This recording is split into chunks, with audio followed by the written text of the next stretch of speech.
Ouvi a Justiça de hoje e a elaboração do primeiro Código de Normas dos Cartórios de Minas Gerais. Participam do programa o juiz Gilson Soares Lemes, corregedor do Tribunal de Justiça de Minas Gerais, e Francisco Rezende, do cartório do 4º Ofício de Registro de Imóveis de BH. Doutor Gilson, há precedentes em outros estados em relação à existência de um código específico como este de Minas? Sim, vários estados já implantaram o Código de Normas, como exemplo São Paulo, Rio de Janeiro e outros. E o próprio CNJ, o Conselho Nacional de Justiça, ele elaborou já a minuta de um código que está sendo aplicado no estado do Piauí, né? E queria que esse código fosse um código nacional. Mas até então não foi possível implantar um código único, razão pela qual Minas Gerais tem então a oportunidade de elaborar um código de normas, sempre respeitando evidentemente a normatização que já existe, principalmente do CNJ, né?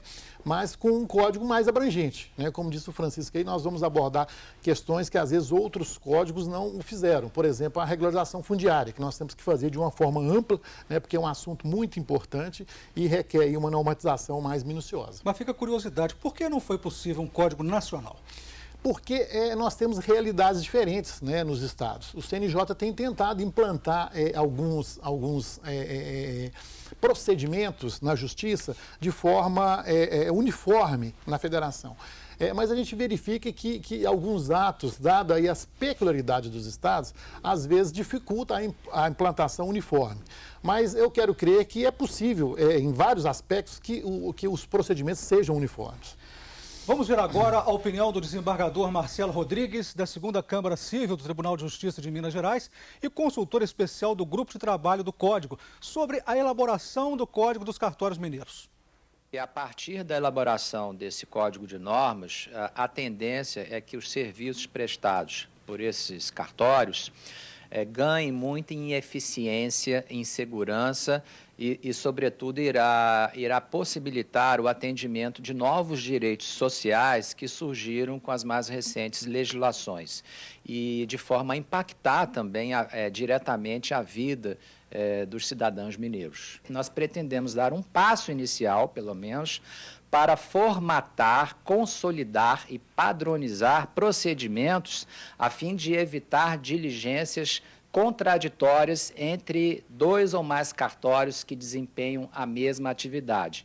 E, em assim fazendo, nós acreditamos que vamos favorecer e facilitar a vida das pessoas que necessitam desse serviço.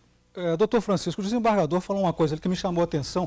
Estão observando a questão dos direitos sociais, procurando garantir esses direitos sociais a quem necessita dos cartórios. O senhor poderia explicar? Sim, é a padronização, da verdade, porque a lei que regulamenta tudo e que a gente tem que obedecer é uma lei federal.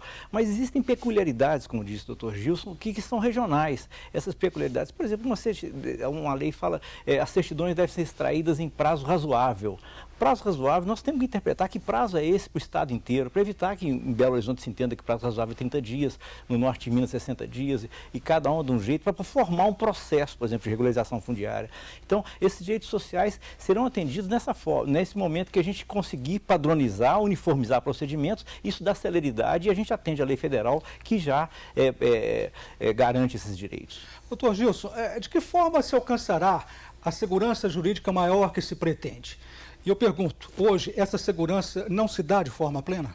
Se dá. Os cartórios hoje é o local apropriado, né, para que o usuário possa se deslocar e levar o seu negócio jurídico para que ali ele tenha realmente uma segurança jurídica. Quando se fala, o desembargador Marcelo fala que dará maior segurança, porque nós teremos procedimentos uniformes, né? Então, se você passa uma escritura no norte de Minas e tem um procedimento, você terá o mesmo procedimento aqui em Belo Horizonte. Será recebido e atendido da mesma forma. Então, isso lhe dará uma certeza de que o ato lá praticado também está em conformidade com as normas da Corregedoria. Doutor Francisco, leis federais e estaduais disciplinam as atividades e o funcionamento dos cartórios. Quais são as principais destas leis? Na área de registros públicos, a Lei 6.015 é a lei básica, a lei central nossa, né? É a lei que coordena todo o serviço, que especializa a forma de procedimento registral. Essa é a lei principal. Mas existem diversas leis que gravitam em torno disso. A lei de lavratura de escrituras, essa, por exemplo, determina, serão apresentados para a lavratura de escritura outros documentos que a lei determinar. Então, o Código de Normas tem essa finalidade, de determinar quais são esses documentos para dar garantia e segurança para as partes. Então, existem várias leis que dão essa que buscam essa uniformização e que pautam, na verdade, o procedimento do registrador e do tabelião. Fica aquela curiosidade, qual será o tamanho desse código, doutor Gilson? Porque, por exemplo, quantas normas regulam os cartórios mineiros hoje, aproximadamente? Na verdade, as normas da Corregedoria são normas que procuram interpretar as leis estaduais e federais e até a própria Constituição Federal para facilitar o funcionamento dos cartórios. Então, nós temos vários avisos, recomendações, provimentos, resoluções. Então, tudo isso vai ser agrupado nesse Código de Normas. E nós acreditamos que nós teremos aí em torno aí de 600 a 700 artigos nesse Código de Normas. E esse código poderá ser modificado ao longo do tempo, caso necessário? Com certeza. Nós já temos em Minas Gerais um código de normas para o funcionamento do judicial, ou seja, dos fóruns, o funcionamento interno dos fóruns. E esse é o segundo tomo, que é o funcionamento do extrajudicial. Então, da mesma forma que nós temos feito alterações constantes no provimento 161, que é esse primeiro tomo, nós faremos também nesse Código de Normas assim que necessário. E com certeza haverá muita necessidade, porque as normas estão sendo alteradas todo dia. Pergunto ao senhor, doutor Francisco, a expedição de provimentos da Corregedoria e avisos soltos, como é hoje, é um dificultador até que ponto? Sim, é um dificultador porque muitas vezes um aviso choca com o outro, né? É modificado o aviso, ele revoga avisos anteriores, isso para a gente cria um problema danado. Tendo o Código de Normas agora, sendo uma única normatização, quando houver modificação, modificar aquela normatização, isso facilita muito para a gente. Normas defasadas estariam sendo modificadas nesse estudo, doutor Gilson? Nós temos normas na Corregedoria que é de 1978. Né?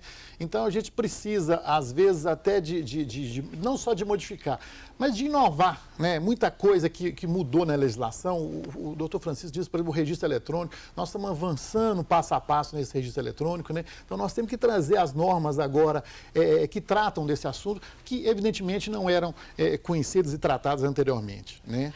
E só para complementar uma pergunta que foi feita aqui para o doutor Francisco, quanto às legislações dos cartórios, nós deveríamos falar também da Lei 8935, Isso. que é uma lei federal que regulamenta o exercício da Corregedoria com relação à fiscalização dos cartórios, porque o artigo 236 da Constituição atribuiu ao Poder Judiciário essa fiscalização.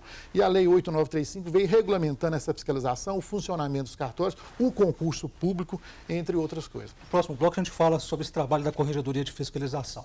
O Via Justiça faz agora mais um intervalo e voltamos em seguida com o bloco final do programa.